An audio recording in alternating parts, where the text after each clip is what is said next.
Yes, thank you. I'm glad you are tuned.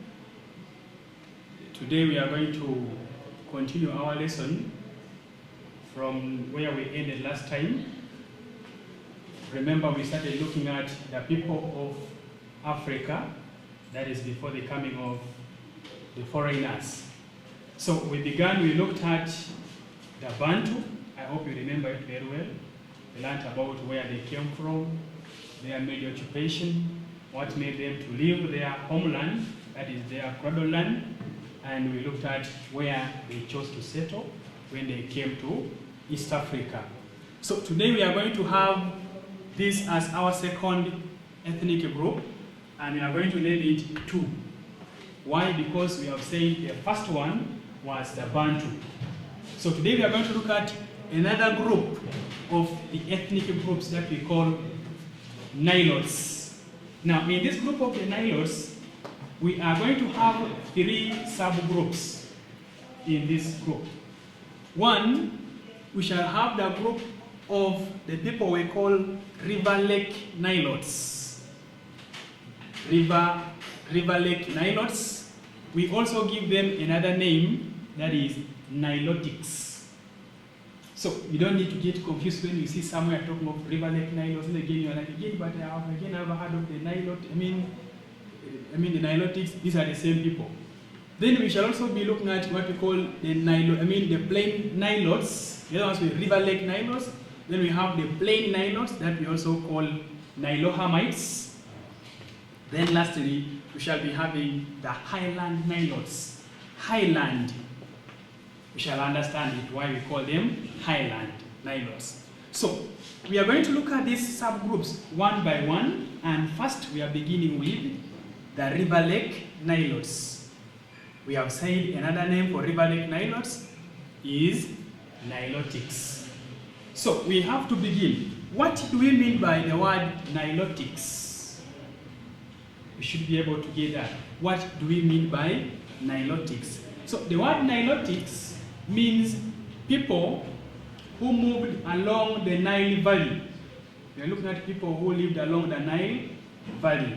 So, which means these people here, we look at them as people who moved or who lived along the Nile Valley, meaning even when they were moving, we shall be looking at them following that Nile Valley. Now, key things we need to note in this discussion are, one, we should be able to tell where did these people come from, that is their origin. Two, what was their major occupation, meaning which activity were they doing for survival. Three, where did they settle when they came to Uganda. So, on the board, we have the origin as Bahr el Ghazal. Then their major occupation was pastoralism. Where did they settle?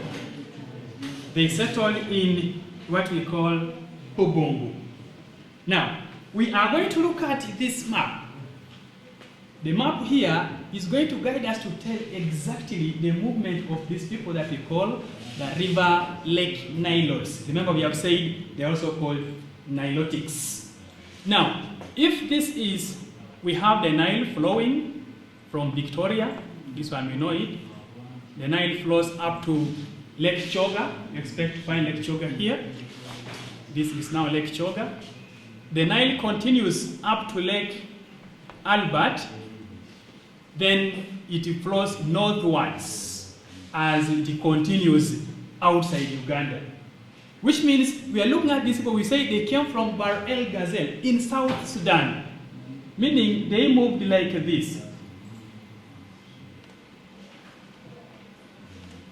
That was how these people came or moved. Which means they were following, if you look at this Nile, they were moving following the Nile. So, if I am to ask you a question, which direction of entry into Uganda was this? Which direction did the Nilotics use to enter Uganda? So the answer is going to be northern direction. This is the northern part of Uganda. So which means for them now, they were coming southwards. Not again northwards. They were coming southwards through the north into Uganda. Now, when they entered Uganda, we are going to have a place here that we have called Pubungu. Remember, we have said when they entered Uganda, their area of settlement was first in Pubungu, which will bring us a question when we are asked, how was Pubungu related to the movement of the Nilotics? So our answer is Pubungu is where the Nilotics had their first settlement before dispersing or before moving again to other areas. Now, here we shall go back and we remember the story that we learned about Gipir and Labong. That is the story of the legend of the spear and the bead. Remember in the story we learned that when Gipir developed that misunderstanding with his brother Labong, of course Gipir had to force Labong to cut his daughter, that is to kill the daughter in order to recover the bead that the daughter had swallowed. I hope you know very well that story of the spear and the bead. So as a result, Gipir developed fear. He thought maybe the next step, the brother was now to attack him, since he had made him to kill his daughter. So as a result, we are going to have Gipir moving away from where they had settled, crossing the West Nile. This is the Nile. This is Nile. This is River Nile. So when we say Gipir crossed the Nile going to its west, meaning he moved like this, he was not alone. We need to note that he was also moving with his other people. So when Gipir moved with his other people, they met the natives who had settled in that West Nile. This is the area we call West Nile region of Uganda today. So there they met the people who were called the Lendu, who had settled there, and they intermarried. Intermarriage means people who went with Gipir could get married to the Lendu people.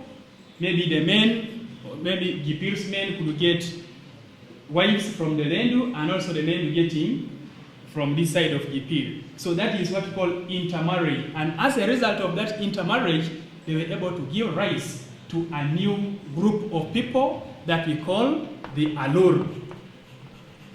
So when we are asking ourselves, which tribes fall under these Nilotics, then the first answer we have got is the Alur. That was as a result of the Lendu intermarrying with the people of Gipir.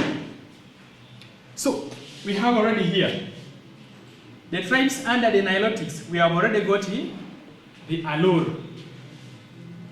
Then after getting the Alur here, that we have said they came as a result of the intermarriage between the Lendu and Gipir's people, we also had to realize that we had another group this way now by Labong that remained and formed the tribes that we call the Acholi, forming the Acholi tribe. Then we have other groups taking long journeys. For example, we have another group that was led by Isingoma Ruchidi Mpuga together with his brother Katoch Mira, moving southwards to Bunyoro, and this made them to found out what we call, or to establish what we call Bunyoro Kitara dynasty. So we need also to realize that before this Luo, we also call them the Luo, because they belong to that Luo speaking group. Before this subgroup went to Bunyoro, there were already problems in Bunyoro, as we discussed earlier on. Like we said, the kingdom had become too large, too big to be controlled by one king. Then we had the misfortunes which were happening. Then we had the death of the beloved cow that the kingdom was worshipping. Famine was striking the kingdom. So you will find that before these Luo people went to Bunyoro, the kingdom had already weakened. So their reaching there made what we call the final collapse of the Bunyoro Kitara Empire. That was for the Bachweza at that time. So we shall be able to pose a question: how did the Luo invasion led to the final collapse of Bunyoro? So we shall say that here they found a new ruling dynasty that was now called the Luo Babito dynasty. So we have another group crossing to Bunyoro. Then we also have the last group that moved far east. This group moved far east. We shall be having it moving across Lake Choga. They continued up to the far east. Here we shall have the district of Tororo.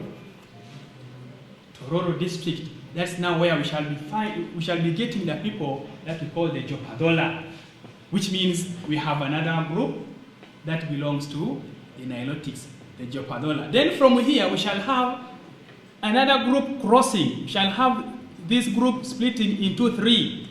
That is to form the Jok Ajok, the Jok Omolo, and the Jok Awin, as we have here.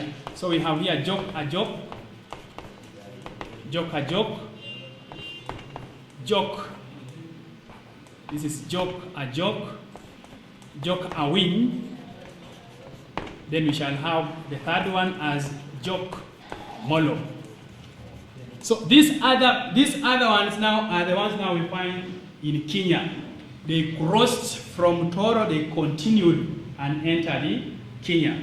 So that is where we get the tribes that belong to the Nilotics or River Lake Nilotes.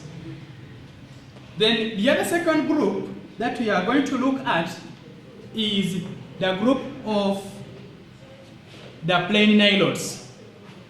The group of the Plain Nilotes. This one is part of the River Lake Nilotes. We have the Dinka, the Nuer, and the Shilluk. These ones are in South Sudan, still part of these River Lake Nilotes. We are moving to the second group, that is the second subgroup in the Nilotes, and we have it as the Plain Nilotes. Plain Nilotes, we are having another name here. We can also call them Nilohamites. So we need to note these things. Which other group, which other name can we give to this group, such that we don't get caught up in the case they use any. So here we are going to look at people who came from Ethiopian highlands, and majorly, like we say, that the Nilotes as a group was the group of pastoralists. So meaning that even these Plain Nilotes, since they are a subgroup of the other one, they were also pastoralists. I want you to get my English well. They were also pastoralists, meaning at that time of migration. Why am I emphasizing that? The reason is that today, most of these tribes are no longer pastoralists. And when we are always asked, there is that mentality of us just mixing them. The question is asking for the pastoral communities or pastoral tribes. We put even these ones that way, but no longer. So we shall be coming to look at that. So we are having in Uganda, we have the groups, we have people like the Iteso in eastern Uganda, we have the Kumam, then we have the Langi. These are the ones in Uganda. In Kenya, we shall be having the Samburu, we have the Turkan, and we have the Maasai. Also in Tanzania, we shall be having the Maasai. So, like I say, that some of these tribes will not include here the Karimonjongs. The Karimonjongs. That is a very important tribe for us to discuss. So, which means, for us in Uganda today we say, the Karimonjongs are still living that pastoral life. Note it very well. The Karimonjongs are still living that pastoral life. Whereas these other ones changed. For example, when we have the Iteso, we have the Kumam, we have the Langi. Fine, they were the first pastoral tribes, but they changed. Meaning, as we talk right now, they are no longer pastoral communities. So, they are the people now who practice what we call mixed farming. What made them to change are the reasons that we are to talk about. One, these people settled in areas which had fertile soil, areas with good climate. So you will find that rearing cattle alone could not help them. Instead, there was need for them to begin also other farm practices. Then too, these ethnic groups met people who were growing crops. They met crop farmers. So they were able to adopt what their colleagues were doing. So they were copying, in other words. And as a result, you'll find that they were able to change from being pastoralists into mixed farmers. Then the other one is that some of them lost their cattle as they came with large numbers of cows or cattle. The weather could not sometimes favor them, so you find that some of them lost their cattle. So as a result, they had now to try another opportunity, another alternative, that was growing crops. And lastly, there was a problem of what we call cattle rustling, that deals with raiding, stealing of cows. So as a result, others could not continue. For example, we have the Iteso and the Karimojong, whereby you find that the Karimojong could keep on attacking the Iteso and they take the cows from them. So as a result, they had to give up and they started other farm activities. So that is what made some of these tribes to change from being pastoral communities into mixed farmers. The last subgroup of the Nilotes is what we call the Highland Nilotes. The Highland Nilotes. Now, Highland Nilotes, we now look at the ones that settled on on mountain slopes, on highland areas. In Uganda, we are having the people we call the Sabine and the Pokot. Then in Kenya, we have the Nandi, the Marakwet, the Tagen, and the Kipsigis. In Tanzania, we shall be having the Dadong, then the Barabog. So these are the communities that settled on the slopes of mountains. Something very interesting in the Sabine is that they have that kind of culture which is a little unique from others, that is about circumcision, and they also practice what we call female genital mutilation, that is circumcising the girls. Because sometimes the question can be asking you, so you should be able to have it in your mind. So this is about how these people moved.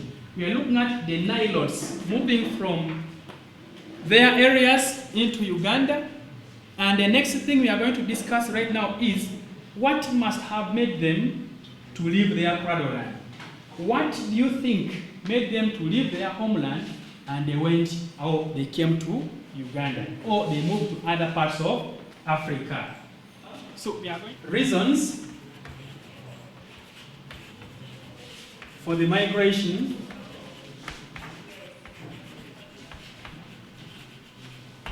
Reasons for the migration of the Nilotes. We are putting them in general. When we talk of the Nilotes, remember we are looking at 3 subgroups. We are going to talk about the Nilohamites, the Nilotics, as well as the Highland Nilotes. So we are generalizing. Now, when we are looking at the reasons of migration, one thing I always want to tell you is that we look at what was their major occupation. Is the one that will make us to tell the major reason as to why they must have left that cradleland of theirs. So, if we need to remember, the Nilotics were pastoralists. Fine. Now, what could be the major reason as to why they left their homeland? So, fine. Answer number 1, you will find that these Nilotics were moving, looking for areas with good pasture and water for their animals.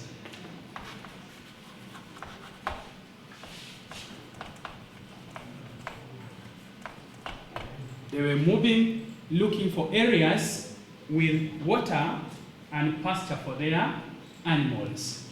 That is one. Number two, since these people were pastoralists, could be that even the problem of drought happened in their homeland. They were hit or they were affected by drought. If not, they had floods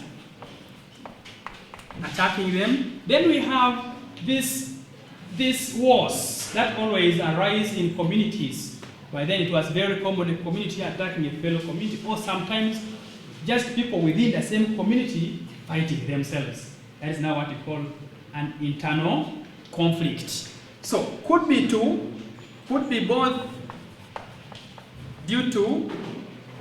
internal, we move due to internal, or external attack. We can call it external pressure. So this must have also made them to leave their cradleland. Then we also have outbreak of diseases that we can call outbreak of epidemic diseases. And these diseases, you could find that they break out and they kill them, they kill both people and even the cows, even the cattle. So as a result, you would find that these people had to migrate to get at least areas which are safer for them and their cattle. For now, it has been very wonderful having you during this lesson. We are ending there. We shall be meeting next time as we shall be discussing another subtopic in this very topic. Thank you.